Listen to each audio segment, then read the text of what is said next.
আবৃত্তি করছি পড়ার টেবিল আর উড়ু উড়ু মন। লিখেছেন লুনা হোসাইন নিনা।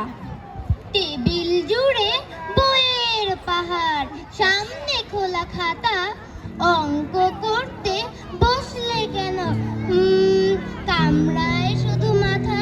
হিসাব বিজ্ঞান করতে গিয়ে হয় না যে আর মেলা, মাথার ভেতর সারাক্ষণ চলে ফ্রি ফায়ারের খেলা। বাংলা বইটা হাতে নিলে আসে গভীর ঘুম, নাকের ডগায় স্বপ্নরা সব দেয় করে ধামধুম। ইংরেজিতে টেন্স শিখতে টেনশন বেড়ে যায়, পাস্ট প্রেজেন্ট গুলিয়ে ফেলে ফিউচার আজ কোথায়।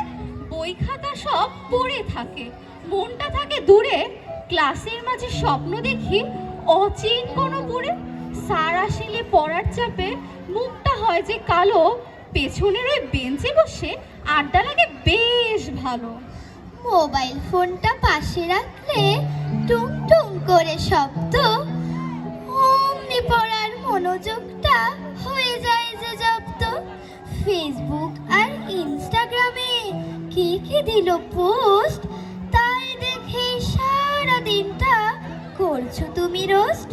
কাছের মানুষ পাশে বসা, কথা বলা দায়, সবাই এখন ফেসবুকেতে বন্ধু খুঁজে পায়।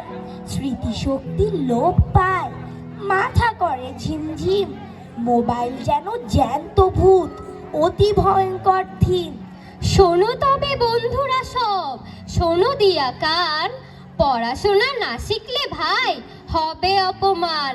আজকে যে ফাঁকি দিয়ে করছো শুধু মজা, কালকে সেজন বুঝবে ঠিকই জীবন কত সোজা। সময় গেলে সাধন হবে না, এই কথাটা খাঁটি। জ্ঞান ছাড়া যে জীবন খালি, মূল্যহীন আর মাটি। একটু হেসো, একটু খেলো, সঙ্গে রেখো পড়া, তবেই হবে তোমার জীবন